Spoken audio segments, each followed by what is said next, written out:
Cette semaine, les enfants, c'est un Shabbat très spécial.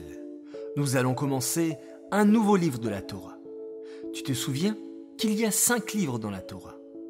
Récitons-les ensemble.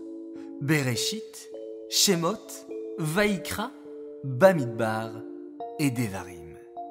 Cette semaine, nous commençons le 4e Sefer de la Torah, le Sefer de Bamidbar. Dans la Parashat Bamidbar, nous apprenons qu'Hachem va demander à Moshe Rabbeinu de compter les béné Israël. Mais pourquoi Hachem souhaite-t-il nous compter? Parce qu'il nous aime? C'est parce qu'il nous aime. Oui, c'est comme un homme très riche qui compte des diamants. Pour Hachem, c'est pareil. Chaque juif est très précieux et c'est pourquoi Hachem nous compte très souvent. Durant 40 ans, les béné Israël ont voyagé dans le désert. Partout où ils allaient, les nuées de gloire les guidaient et les protégeaient. Mais attention, les béné Israël ne voyageaient pas n'importe comment. Hachem leur avait donné une organisation spéciale. Au milieu des béné Israël se trouvait toujours le Mishkan, le petit Beth Amikdash, que l'on pouvait démonter et transporter tout au long du voyage. Le camp du Mishkan était le premier, le plus kadosh. Autour du Mishkan, il y avait le 2e camp, le camp des Lévi'im. La tribu de Lévi était la plus spéciale de toutes les 12 tribus. Et autour de la tribu de Lévi se trouvait le 3e camp, le camp des béné Israël. Chaque tribu, quand elle voyageait, tenait un drapeau très spécial et très kadosh, le dégel.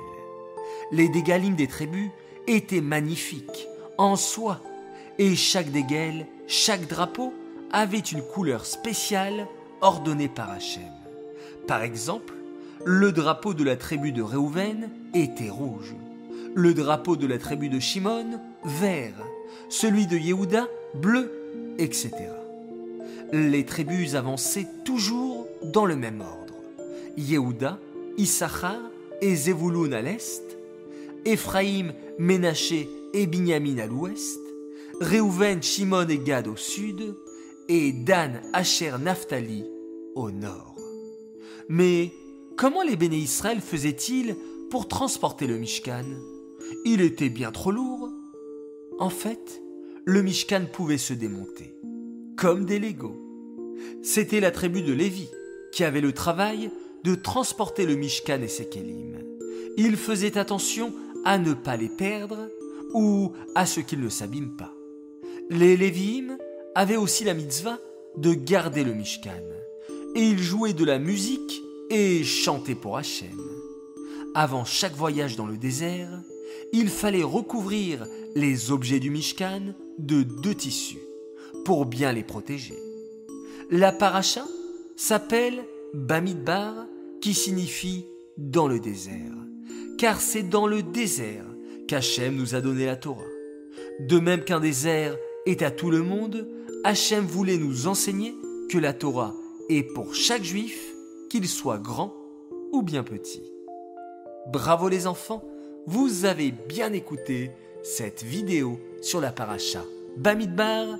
Je vous souhaite Shabbat Shalom.